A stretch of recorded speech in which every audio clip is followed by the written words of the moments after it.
Jadi bismillah. Assalamualaikum warahmatullahi wabarakatuh. Waalaikumsalam warahmatullahi Waalaikumsalam wabarakatuh. warahmatullahi wabarakatuh. Ya, selamat sore Bapak Ibu hebat semua. Alhamdulillah pada sore hari ini kita diberikan kesempatan oleh Allah Subhanahu wa taala sehingga pada sore hari ini kita dapat bertemu di ruang meeting guna menghadiri webinar berbagi dan berkolaborasi dari sahabat teknologi kita semua guna menerapkan praktik baik penerapan model pembelajaran inovatif berbasis TIK berpusat pada murid. Tak lupa pula kita aturkan salawat serta salam kepada junjungan kita Nabi Allah Nabi besar Muhammad SAW berkat limpahan ilmunya sehingga pada hari ini kita masih dapat merasakan indahnya ilmu pengetahuan pada hari ini juga.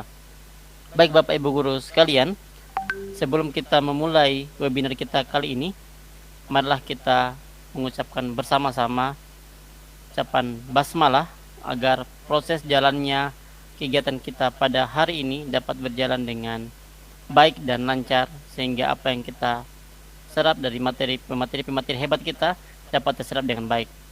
Marilah bersama-sama kita ucapkan basmalah. Bismillahirrahmanirrahim. Iya. Adapun susunan kegiatan kita pada kegiatan sore hari ini itu selamat menyaksikan dan berimplementasi. Ya, oke. Ya, ayo kita lanjut ke materi berikutnya. Kita akan menyaksikan lagi materi hebat berikutnya yaitu dari Bapak narasumber ketiga, Bapak Aman Sanusi Siregar, Magister Pendidikan, merupakan sahabat teknologi Kemendikbudristek Provinsi Sumatera Utara, yang akan membawakan materi tentang pengembangan multimedia pembelajaran interaktif dan augmented reality dalam kurikulum Merdeka. Wah, augmented reality ini mungkin bagi Bapak Ibu guru yang beberapanya penasaran terkait dengan augmented reality ini ya. Kita sebentar, mari kita simak baik-baik, kita saksikan agar dapat kita implementasikan di kelas kita. Baik, Bapak Aman Sanusi, waktu dan tempat kami persilahkan, Pak. Baik, terima kasih kepada Bapak Moderator yang sudah memberikan kesempatan dan waktu yang diberikan kepada saya. Terlebih dahulu saya ucapkan Assalamualaikum warahmatullahi wabarakatuh dan salam sejahtera bagi kita semua. Selamat sore Bapak Ibu semua. Perkenalkan, nama saya Aman Sanusi Siregar. Saya adalah guru matematika di SMP Negeri 1 Angkola Muara Tais, Tapanuli Selatan. Sebelumnya saya adalah pengajar praktik angkatan 4 di Tapanuli Tengah. Itu saja mungkin sekilas profil saya. Kemudian saya akan mengambil yang pertama adalah kenapa saya mengambil pengembangan pembelajaran saya ini. Yang pertama adalah kurikulum Merdeka Belajar ini sudah diterapkan dimulai dari tahun 2022. Ini sudah diimplementasikan. Kemudian setiap sekolah itu akan menerima yang namanya rapot pendidikan. Nah, di rapot pendidikan ini kita mungkin sudah berjalan dengan baik di setiap sekolah, namun literasi dan numerasi masih rendah. Dari akar permasalahan literasi dan numerasi masih rendah ini ternyata yang menyebabkannya adalah metode dan media pembelajaran tidak sesuai oleh karakter siswa. Karena tidak sesuai, maka siswa akan mengalami kesulitan dalam belajar. Kemudian, sehingga akan menyebabkan dampaknya adalah kompetensi siswa rendah. Baik, karena kompetensi siswa rendah, maka ini akan kembali lagi ke rapot pendidikan seperti itu ya. Jadi dia akan sistemnya adalah sistem alur yang saling berhubungan. Nah, selanjutnya untuk mengatasi hal tersebut, maka kita harus tentunya di abad 21 ini kita sebagai guru haruslah kreatif dan inovatif. Bagaimana caranya? Kita harus melihat ya bagaimana dalam memahami karakteristik peserta didik. Kemudian adanya kegiatan berbagi dan kolaborasi. Kemudian meningkatkan kemampuan interpersonal maupun memanfaatkan sistem pembelajaran digital. Nah, Bapak Ibu, kita di sini saya juga awalnya tidak tahu bagaimana cara menjadi guru kreatif dan inovatif. Namun pemerintah sudah menyediakan yang namanya akun belajar dan platform Merdeka Mengajar. Nah, dari sini saya mempelajari semua Bapak Ibu ya. Mulai dari asesmen murid, perangkat ajar, pelatihan mandiri maupun ada video inspirasi dan bukti karya dari teman-teman guru yang lainnya. Nah, dari sini sehingga saya mendapat pencerahan ya, dan untuk mengembangkan bagaimana ya pembelajaran yang harus saya buat di sekolah saya. Nah, di sini saya menggunakan model discovery learning. Tentunya Bapak Ibu sudah tahu apa itu discovery learning.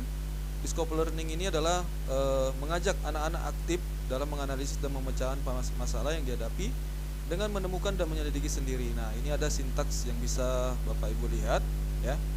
Kemudian saya membawakan pembelajaran diferensiasi. Bagaimana pembelajaran diferensiasi tersebut? Tentunya tadi sudah dijelaskan dari awal tadi oleh narasumber kita yang pertama, kemudian narasumber kedua juga sangat menjelaskan dengan detail juga ya. Saya hanya menambahkan saja. Nah, di sini menentukan tujuan pembelajarannya dulu, kemudian kita petakan ya kan. Kita petakan gimana ya Bapak Ibu kebutuhan belajar siswa kita, bagaimana kesiapan belajarnya ya kan, minatnya, profil belajar.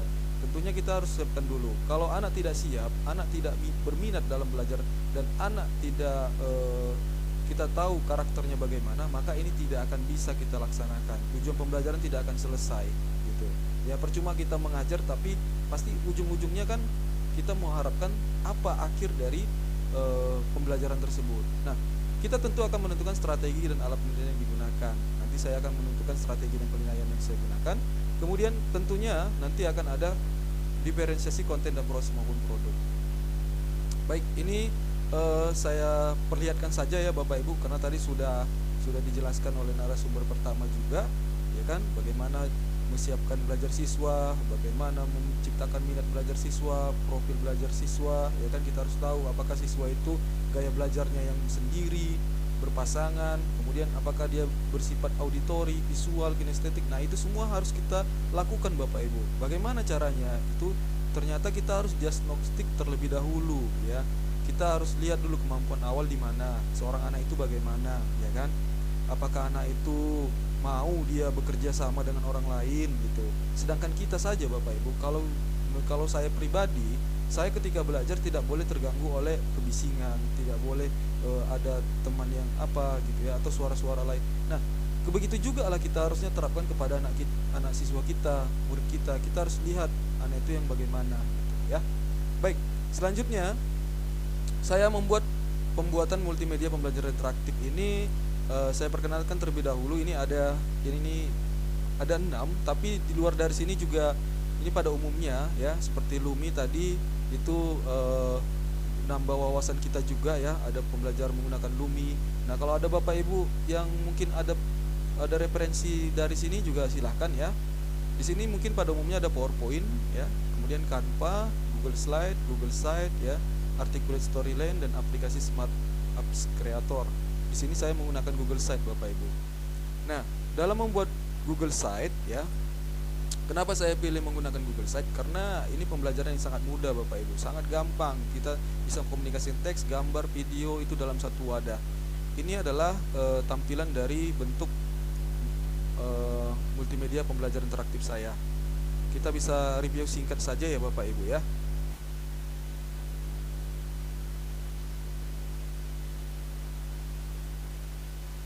Oke, sebenarnya adalah teknologi yang mampu membuat peserta didik terkesan dengan membawa benda 2 atau 3 dimensi ke dunia nyata. Jadi ketika lembar ini kan berbentuk kubus ya, gambar kubus, dia dalam bentuknya dia dua dimensi. Tapi ketika digunakan ada aplikasinya ya, itu ketika digambarkan dia akan terbentuk sebuah kubus. Jadi anak-anak tidak perlu lagi membuat. Kalau zaman saya dulu, saya masih disuruh guru saya itu membuat dari karton ya, dibuat jaring-jaringnya dulu, dilem, disusun gitu. Kadang bentuknya penyot-penyot gitu kan, kadang bentuknya nggak beraturan, agak susah itu membentuknya waktu itu.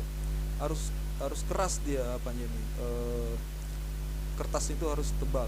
Nah, di sini bisa dibuat, oh ternyata bisa terbentuk jaring-jaringnya, bisa juga ada ini. Jadi langsung bisa dipergunakan oleh anak-anak Bapak Ibu. Tapi tidak hanya kubus, di sini juga ada balok dan segala macamnya ya, sampai ke bola pun ada ya. Karena ini sebenarnya waktu kita tinggal sedikit lagi, sebenarnya saya mau menjelaskan ini semua tapi menampilkannya, tapi mengingat waktu ya Bapak Ibu ya. Selanjutnya adalah ini adalah alur ya. Saya akan tunjukkan alur bagaimana proses dari awal ya. proses dari awal dimulai dari kegiatan memulai pembelajaran, berdoa, memberikan ice breaking, ya, kesepakatan kelas. Nah, di sini adalah terlihat diferensiasi proses, ya. Ada yang menggunakan visual, ada yang kinestetik juga, ya. Nah, di sini ini yang saya tunjukkan tadi, ini adalah anak-anak sedang menggunakan aplikasi augmented reality, ya, langsung. Jadi dengan kamera itu muncul langsung terlihat dia 3 dimensi. Sampailah dievaluasi, kemudian nanti diagnostik juga, ya, pada saat refleksi juga. Kemudian akan dilihat bagaimana respon anak-anak, ya, terhadap pembelajaran tadi. Kemudian diferensiasi produk itu ini saya tetap membuat, ya, menyarankan anak-anak untuk membuat apakah dibentuk dari kertas manila atau ini satu lagi yang produknya berbeda, mereka membuat dari ini kayu yang disusun kemudian dilem gitu, ya, ranting-ranting kayu. Nah, seperti itu Bapak Ibu. Nah, selanjutnya adalah setelah ini saya tetap melakukan analisis Bapak Ibu. Saya tetap melakukan analisis. Ternyata setelah mulai memberikan pembelajaran ini terlihat perbedaan, ya, di siklus pertama sampai di siklus kedua. Persentase ketuntasan siswa itu sangat tinggi Bapak Ibu. Nah, sehingga saya menyimpulkan, ya, bahwa pembelajaran dengan ini dapat memberikan pengaruh yang meningkatkan motivasi dan hasil belajar siswa, sehingga ini pembelajaran yang sangat bermakna bagi anak-anak kita. Baik, itu saja yang